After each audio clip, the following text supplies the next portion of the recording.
Assalamu alaikum. My name is Dr. Maria Bas and I am working as a physiotherapist at Global Special School for Child Development. Today my topic of discussion is Bell's palsy, जिसको अगर हम लोग आम अल्फाज में देखें लकवा कहा जाता है। अब ये बेल्स पाल्सी क्यों होती है?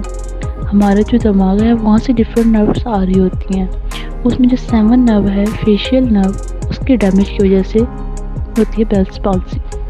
फेशियल नर्व सप्लाई करती है हमारे फेस को, जो डिफरेंट फंक्शंस को कंट्रोल करती है, जैसे कि आईब्रो का उठाना, आंख का खोलना बंद करना, आंख का ब्लिंक करना, स्माइल करना, ये फंक्शंस को कंट्रोल करती है फेशियल नर्व।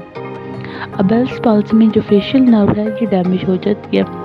ये क्यों डैमेज होती है? इसकी मुख्तलिफ वजूहात हैं। किसी भी वायरल इन्फेक्शन की वजह से भी हो सकता है, हाइपरटेंशन मतलब कि हाई ब्लड प्रेशर की वजह से भी ऐसा हो सकता है, डायबिटीज़ मतलब कि शुगर की वजह से भी फेशियल नर्व डैमेज हो सकती है, जो लास्ट ट्राइमेस्टर ऑफ प्रेगनेंसी है उसमें भी मदर को हो सकता है, जो डेंटल प्रोसीजर्स है उनमें जो एनेस्थीसिया इस्तेमाल किया जाता है उसकी वजह से भी ऐसा हो सकता है।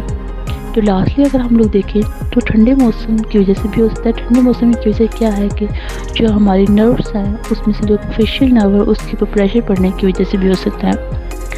अगर नेक्स्ट हम लोग इसके साइन सिम्टम्स के बारे में बात करें, मतलब कैसे हम लोग देख के पहचान सकते हैं कि इस जो पर्सन है को लकवा हुआ है।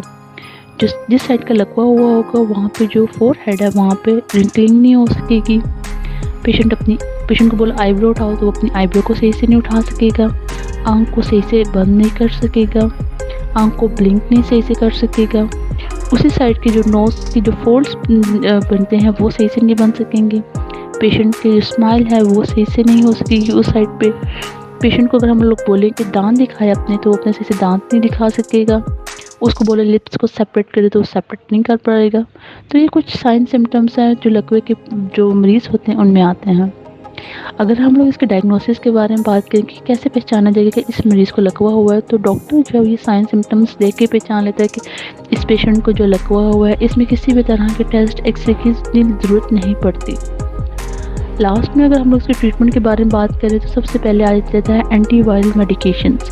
अब एंटीवायरल मेडिकेशंस किनको दी जाती हैं? अगर किसी पर्सन को जो है वो वायरल इन्फेक्शन की वजह से जो बेल्स पाल्सी हुई है तो उसके लिए एंटीवायरल मेडिकेशंस यूज़ की जाती हैं। स्टेरॉइड्स आ जाती हैं, उसके अलावा मल्टीविटामिन्स आ जाती हैं, फिजियोथेरेपी ट्रीटमेंट आ जाता है, लोकल हीट आ जाती है, उसके अलावा मसाज आ जाता है। आज मैंने आपसे बात की है कि बेल्स पाल्सी क्या होती है, ये क्यों होती है और इसकी क्या क्या ट्रीटमेंट है। उम्मीद करती हूँ कि आज की वीडियो में आपको सब चीज़ें सही से समझ आ गई होगी। मिलती हूँ आपसे अगली वीडियो में, तब तक के लिए अपना ख्याल रखिएगा। अल्लाह हाफिज़।